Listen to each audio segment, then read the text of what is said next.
Bismillahirrahmanirrahim. Assalamualaikum warahmatullahi wabarakatuh. Alhamdulillah. Alhamdulillahirabbil alamin. Assalatu wassalamu ala asrofil anbiya'i wal mursalin. Sayyidina wa maulana Muhammadin wa ala alihi wa sahbihi ajma'in. Amma ba'du.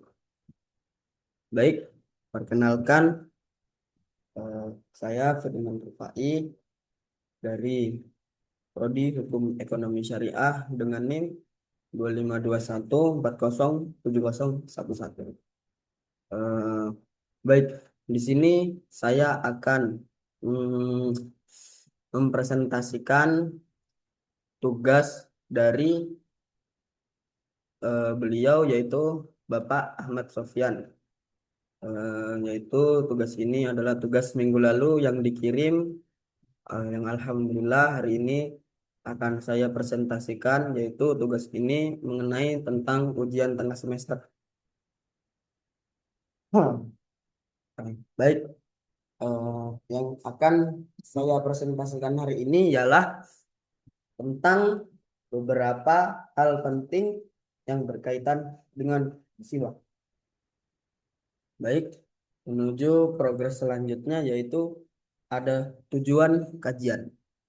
Eh, jadi pada para sahabat kami menyatakan anjuran eh, memulai bersiwak dari sisi mulut sebelah kanan berdasarkan hadis sahih bahwa Nabi Muhammad suka melalui sesuatu dari bagian yang kanan. Eh, Hal ini juga dianalogikan dalam masalah berwudu. Eh, jadi sebenarnya berwudu itu boleh dari sisi kanan atau sisi kanan dulu. Alangkah baiknya diawali dengan yang kanan, diakhiri dengan yang kiri. Oke, masalah berwudu. Qat'i Husain berkata, bersiwak diniatkan melakukan amalan sunnah. Jadi bersiwak itu hukumnya tidak wajib, tidak haram, yaitu adalah sunnah. Tidak apa-apa bila memakai siwak orang lain atas izinnya. Jadi siwak itu eh, kita boleh memakai siwaknya orang lain, tapi harus dengan izin dari yang punya siwak tersebut. Berdasarkan hadis sahih mengenai hal itu. Baik, selanjutnya di sini ada latar belakang.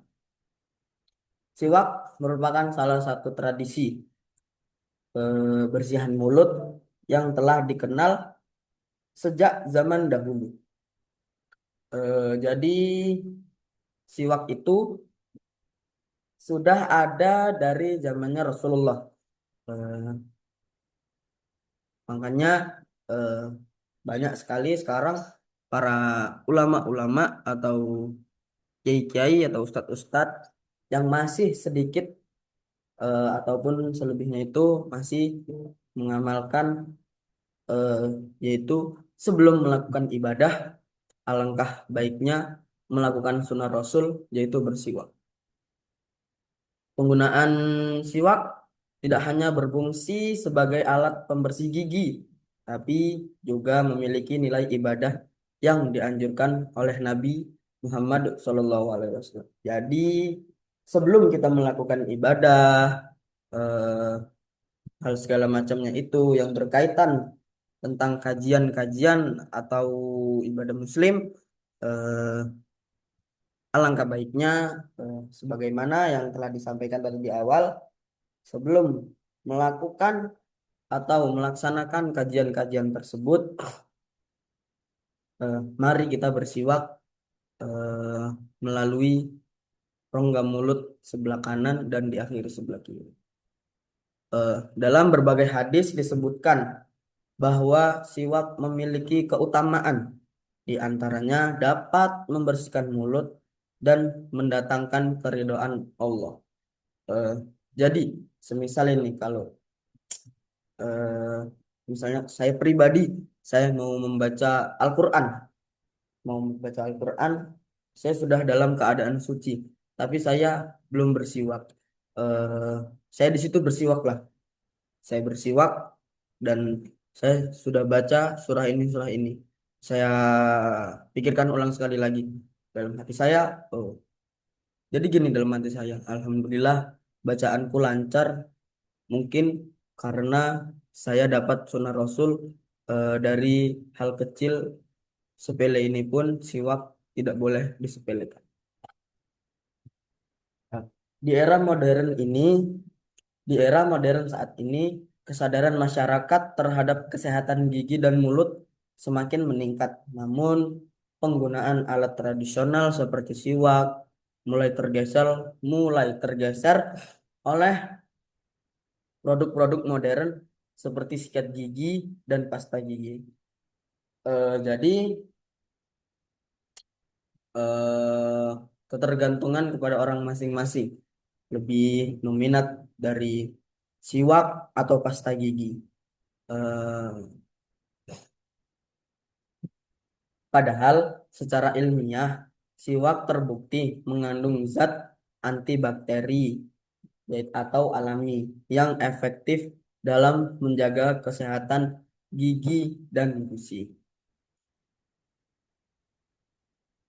Baik, di sini ada poin-poin yang selanjutnya akan saya sampaikan, yaitu poin pertama ada dalil Al-Quran dan hadis. Poin kedua, penjelasan indahnya Al-Quran. Dan poin ketiga, ada masalah tentang beberapa eh, hal bersiwak. Eh, dan yang terakhir atau yang keempat, ada relevansi kehidupan sehari-hari. Baik, kita memasuki poin yang pertama yaitu dalil Al-Quran dan hadis. Eh, yang pertama ada Quran surah Al-Maidah ayat 6. Yaitu artinya ialah perintah sebelum bersuci. Wahai orang-orang yang beriman, apa apabila kau hendak melaksanakan sholat, maka basuhlah wajahmu dan tanganmu sampai ke siku. Eh, jadi batasannya orang berwudu itu, jadi ada batasannya semua dari muka, dari hidung, dari rambut, dari siku, dan yang kedua masih bersama dengan Quran Surah At-Taubah ayat 108. Kebersihan lahir sebagai tanda beriman. Di dalamnya ada orang-orang yang ingin membersihkan diri dan Allah menyukai orang yang bersih. Eh, jadi eh, kalau kita ingin bersih, ka- kalau kita sudah bersih dan jangan lupa kita laksanakan kewajiban-kewajiban kita. Jangan jangan sekitar bersih doang, tapi kewajiban-kewajiban kita tidak kita laksanakan. Yaitu dalil hadis. Eh, Hadis yang pertama adalah artinya ialah Muslim meriwayatkan dalam kitab Sahih dari riwayat Aisyah radhiyallahu an. Rasulullah bersabda, artinya bercukur, menghirup air, bersiwak, mencukur kumis, memotong kuku, membasuh ruas jari, mencabut rambut ketiak, me- memercilkan, memercikkan air, khitan, dan mencukur rambut kemaluan. Eh, jadi itu adalah dalam hadis diriwayatkan itu adalah sunnah termasuk sunnah-sunnah Rasul juga di hari-hari yang tertentu. Contohnya ada hari Jumat. Hari Jumat kita wajib, bukan wajib hukumnya, sunnah muakkad, sunnah yang sunnah yang dianjurkan, yaitu di mana kita di hari Jumat itu satu potongan kuku itu termasuk satu potongan kuku itu ialah sudah mendapatkan pahala. Saya lupa pahalanya seberapa banyak. Dan yang kedua ada hadis menurut An-Nawawi, kata fitrah diartikan sebagai sunnah falam hal ini. Nabi bersabda, termasuk sunnah adalah mencukur kumis, mencabut bulu ketiak, dan memotong kuku.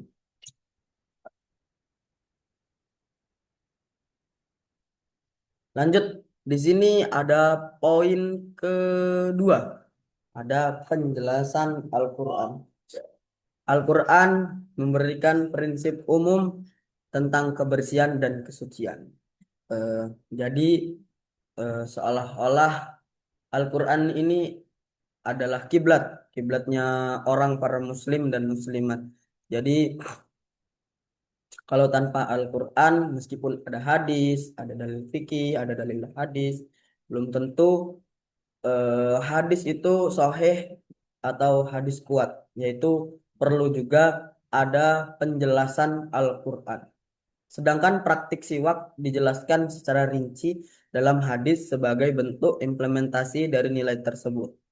Eh, Perlu diluruskan dulu. Al-Quran tidak menyebut siwak secara langsung. Al-Quran tidak menyebut siwak secara langsung.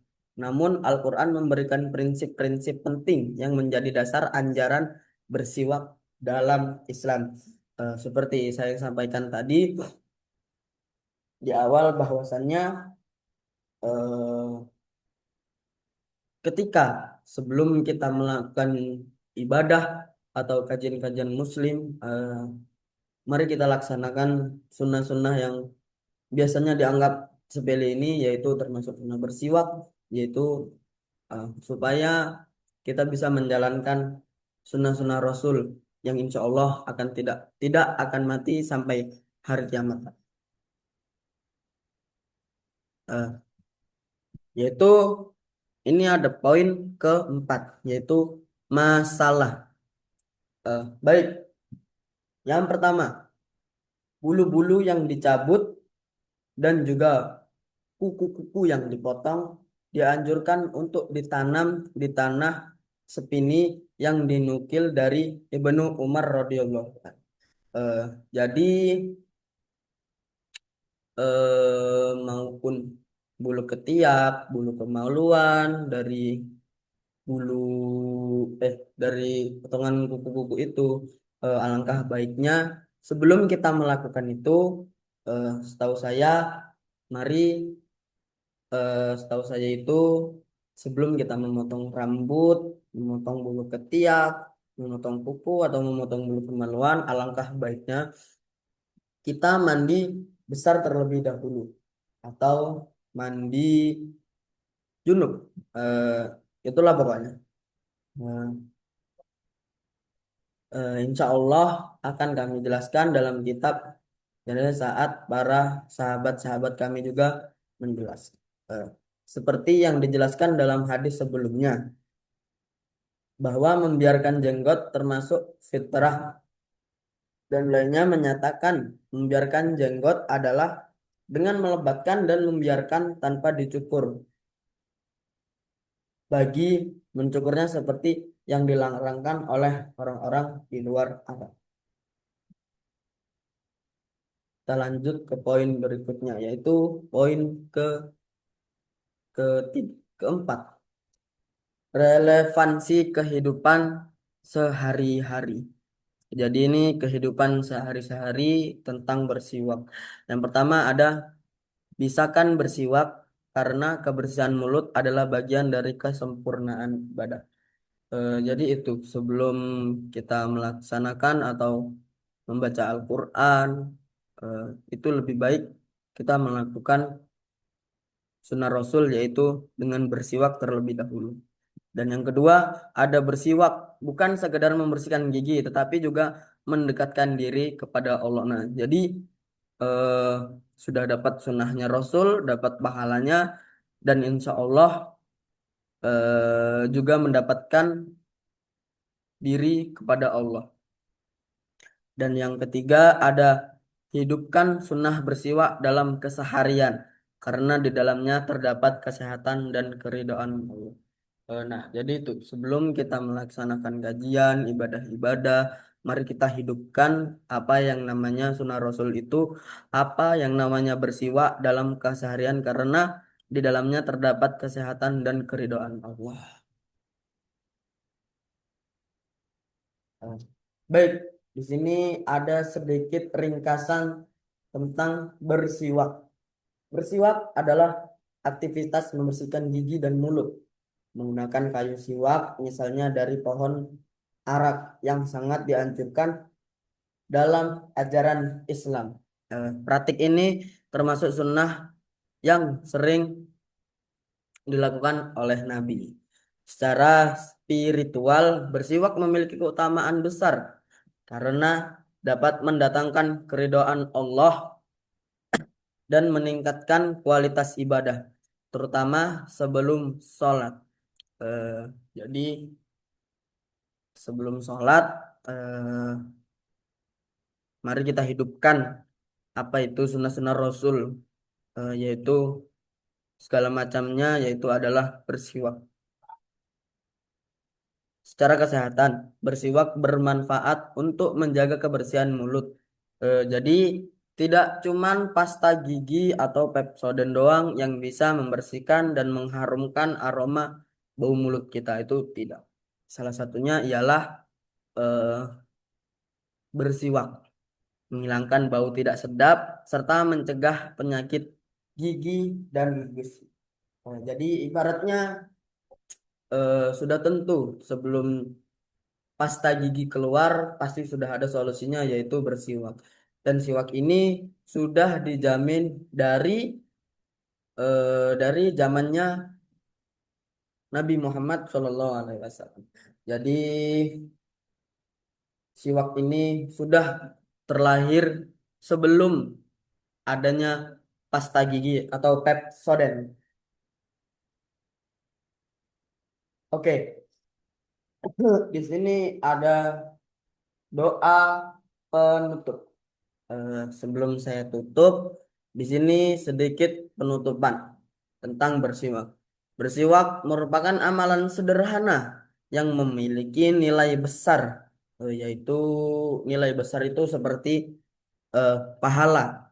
Kita sudah melaksanakan sunnah Rasul dan kita insya Allah didekatkan diri kepada Allah baik dari sisi ibadah maupun kesehatan. Dengan rutin bersiwak, seorang muslim tidak hanya menjaga kebersihan mulut, tetapi juga meneladani sunnah Nabi Muhammad dan mendekatkan diri kepada Allah. Kebiasaan ini mengajarkan bahwa hal kecil dalam kehidupan sehari-hari pun dapat bernilai ibadah jika dilakukan dengan niat.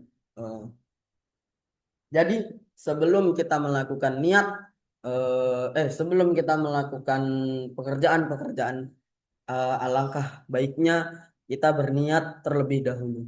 Oleh karena itu, yaitu menjaga konsistensi dalam bersiwak adalah langkah sederhana, namun bermakna untuk meningkatkan kualitas hidup secara lahir dan batin.